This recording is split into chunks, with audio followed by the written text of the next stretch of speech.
எந்திரிமா, 7 மணியாச்சு, இன்னும் வேலை செய்யாம இன்னும் தூங்கிட்டு இருக்க? இல்ல நைனா, 2 நாளா உடம்பு சரியில்ல, உடம்புலாம் வலிக்குது, அதனாலதான் நைனா ஏந்திரிக்க முடியல.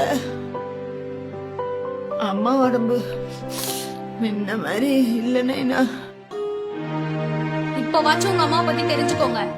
நடந்தெல்லாம் போலப்பா, கவர்மெண்ட் பஸ்ல டிக்கெட்டு ஃப்ரீயா தரதுனால பஸ்லயே போயிட்டு வரேன். ஆனா உன் பொண்டாட்டி அது எப்படியோ பேசுறாப்பா. நம்ம வீட்ல இருந்து பஸ் ஸ்டாண்டுக்கு நடந்தானே போனேன், உன்னை பத்தி எனக்கு தெரியாதா? காரியம் ஆகணும்னா எப்படி வேணாலும் நீ மாத்தி மாத்தி பேசுவ. இல்ல நைனா, உன் பொண்டாட்டி பேசுறது கேட்காத நைனா, என்ன நம்பு நைனா. அவ பேத்திய பத்தி என்னென்னவோ சொன்னா தெரியுமா? நிறுத்துங்க. இப்ப எதுக்கு தேவையில்லாம பேசிட்டு இருக்கீங்க? உங்களுக்கு ஆபீஸ்க்கு டைம் ஆச்சுல, சீக்கிரம் வீட்டு வேலை பார்க்க ஆரம்பிங்க. நீங்க போய்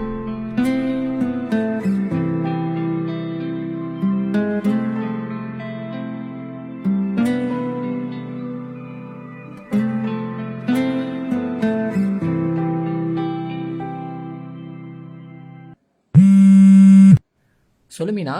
ஏங்க, உங்க அம்மா நீங்க ஆபீஸ் போனதும் திரும்பவும் போய் படுத்துட்டாங்க, ஒரு வேலையும் செய்யல. சரி, நானும் மாமூன்னு அமைதியா தான் இருந்தேன், எல்லா வேலையும் நான் தான் செஞ்சேன். அதுக்கப்புறம் உங்க அம்மா என்ன பண்ணாங்க தெரியுமா? உங்க தங்கச்சிக்கு போன் பண்ணி என் உடம்புக்குலாம் ஒண்ணும் இல்ல, நான் நல்லா தான் இருக்கேன், சும்மா நடிச்சேன்னு சொன்னாங்க. அப்பவாது தெரிஞ்சுக்கோ உங்க அம்மாவை பத்தி. இப்பவே வந்து அம்மாவை அனாதாசிரமத்தில் சேர்த்து விடுறேன். ஏய், எந்திரி எந்திரி. என்னப்பா ஜி? என்ன பித்த பையன் நாடகம் போடுறியா? என்னப்பா ஒண்ணும் புரியல. உனக்கு ஒன்னும் புரிய வேணாம், போய் ட்ரெஸ் எல்லாம் பேக் பண்ணி நம்ம கிளம்புறோம். எங்கப்பா போறா? உன்னை அனாதாசிரமத்தில் எடுத்து போய் சேர்க்க போறேன். யாப்பா, வேணாப்பா. ஏய், டிராமா பண்ணாத.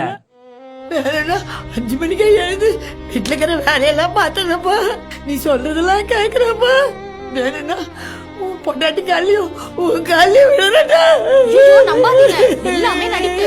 நீங்க அப்படி போனதும் உடனே படுத்துட்டாங்க, எந்த வேலையும் செய்யல, எல்லாமே நான் தான் செஞ்சேன். ஒன்னும் சொல்ல வேணாம், எந்திரி கிளம்பு, புட்டி படிக்கிறதுக்கு கிளம்பு, எந்திரின்ற.